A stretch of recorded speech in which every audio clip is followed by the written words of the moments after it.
Hausse des prix de l'électricité, près de 99 milliards d'économies par l'imposition d'une nouvelle grille tarifaire serait avantageux pour les plus vulnérables. Papa Massata Diack se voit refuser une requête sur le report de son procès en appel qui a bien eu lieu au tribunal de Paris. Le fond du dossier sera étayé mercredi prochain. Il est toujours sous contrôle judiciaire à Dakar. La mesure 2 du Conseil interministériel s'est appliquée rigoureusement hier. Des transports publics qui ont bravé l'interdiction de circuler de 23h à 5h du matin ont été immobilisés dans les routes interurbaines. C'était les grands titres de cette édition. Le développement, c'est dans une poignée de secondes. Bonsoir et bienvenue dans cette édition que nous démarrons avec cette information. La chambre correctionnelle du tribunal de grande instance de Dakar s'est statuée sur le crash de l'avion Sénégal Air.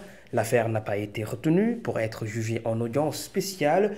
Le procès est renvoyé au 23 février 2023. L'accident a eu lieu au mois de septembre 2015. Il avait coûté la vie de 7 personnes. Après plusieurs renvois, Magaye Maram Ndao, ancien directeur général de la NACIM, Mohamed Mansour Sy, directeur des transports aériens à la NACIM, El Hadj Maktar Daf, inspecteur de la navigabilité, Mamadou Sy, chef du département navigation, et le contrôleur Jacob Ley vont ainsi être édifiés sur leur sort ce 23 février. Je l'évoquais dans les grands titres, ils sont une vingtaine à braver la décision ministérielle hier, bien que l'arrêté tranche avec fermeté, aucun véhicule de transport public ne doit circuler de 23h à 5h du matin. La majorité des conducteurs s'opposent à cette décision issue du Conseil interministériel.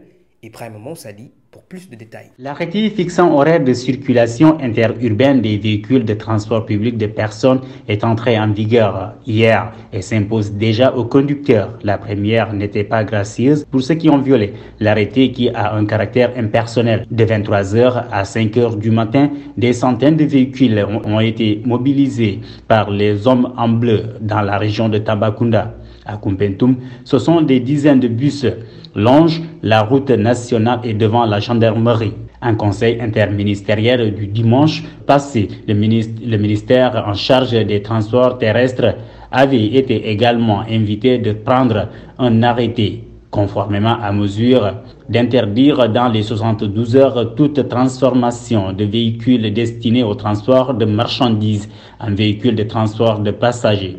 Le communiqué du ministère des Transports, dans son article premier, interdit l'arrêt et le stationnement sur les axes urbains à ces heures d'interdiction de circulation des véhicules. Il a été introduit aussi dans le point 5, la suspension sur l'importation des pneus d'occasion.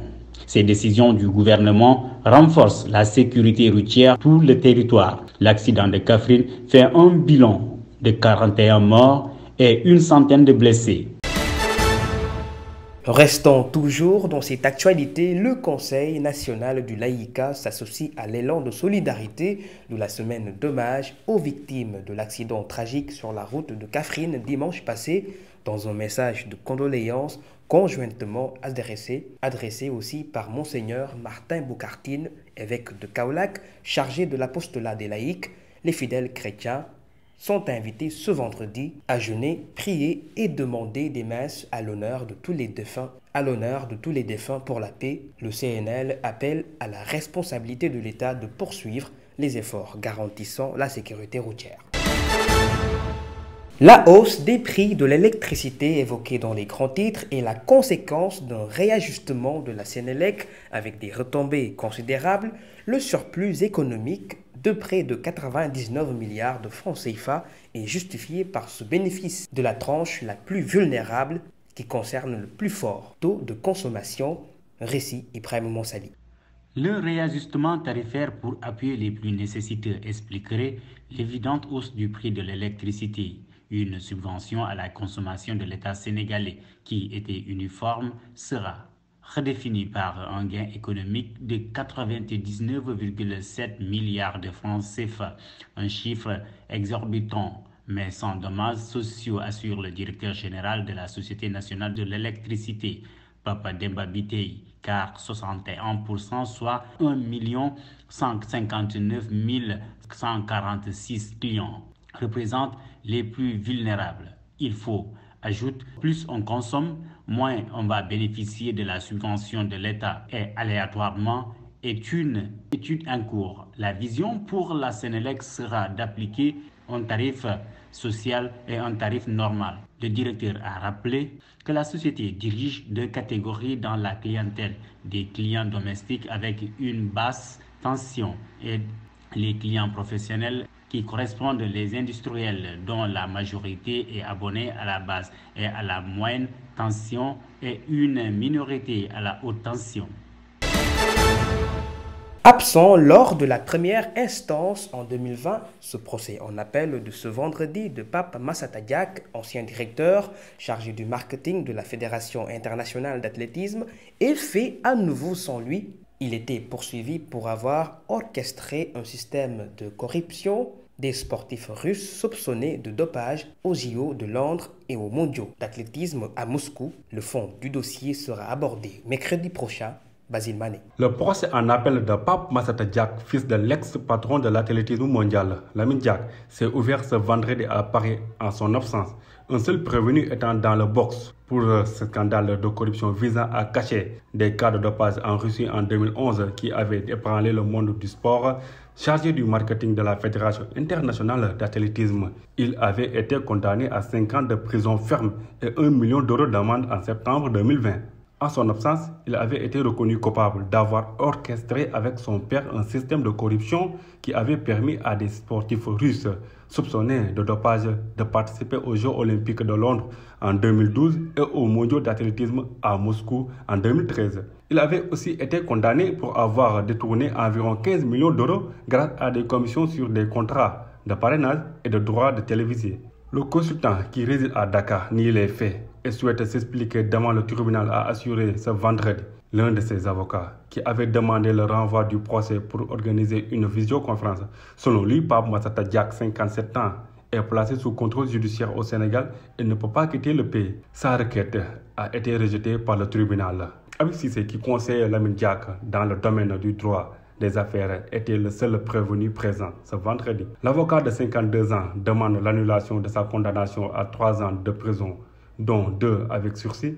Il avait été jugé coupable d'avoir reçu 3,45 millions d'euros soutirés à des athlètes russes pour les faire disparaître de la liste des sportifs soupçonnés de dopage sanguin. 2 autres protagonistes ayant fait appel sont décédés. Lamine Diack, influent président de l'AIF de 1999 à 2015, condamné à 4 ans de prison, dont 2 fermes pour corruption et abus de confiance, et l'ancien chef de l'antidopage de l'AIF, le français Gabriel Dolé, condamné à 2 ans de prison avec sursis. 2 autres sont aussi absents. Comme en première instance, le procès reprendra ce mercredi après-midi pour aborder le fond du dossier. Et puis enfin, dans cette édition, la page internationale, les manifestations à Pérou qui franchissent le palais, aéroports et gares ferroviaires, des théâtres de répression meurtrière, la révocation du visa de l'ancien président brésilien Jair Bolsonaro, réclamé par les élus démocratiques. Débutons d'abord au Mali avec un référendum constitutionnel qui se prépare avec tous les partis politiques. Modou Diouf. L'actualité que nous démarrons au Mali. Le colonel Abdoulaye Maïga, ministre de l'administration territoriale, a invité hier les partis politiques à une réunion préparatoire en vue du référendum sur la nouvelle constitution. Un avant-projet qui a été présenté il y a 3 mois, qui doit être soumis aux citoyens maliens en mars prochain. Un texte qui est loin de faire l'unanimité, car sur 281 partis auxquels le pouvoir avait demandé des suggestions, seuls 50 ont répondu à l'appel.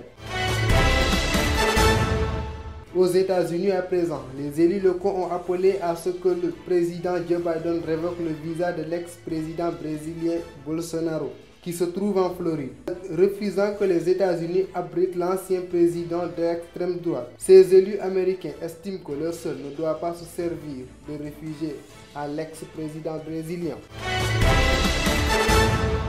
Terminons à présent au Pérou. Les manifestations et blocages de la route se poursuivent. L'aéroport et la ligne ferroviaire menant au célèbre Machu Picchu ont été fermés par prévention. Tandis que les rassemblements ont gagné la capitale Lima jusque-là épargnée, les heurts entre manifestants et forces de l'ordre ont fait depuis le début de cette crise au moins 40 morts et un policier brûlé vif et des centaines de blessés.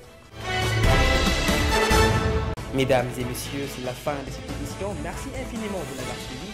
Je vous retrouve demain à pareille heure. D'ici là, passez une excellente soirée.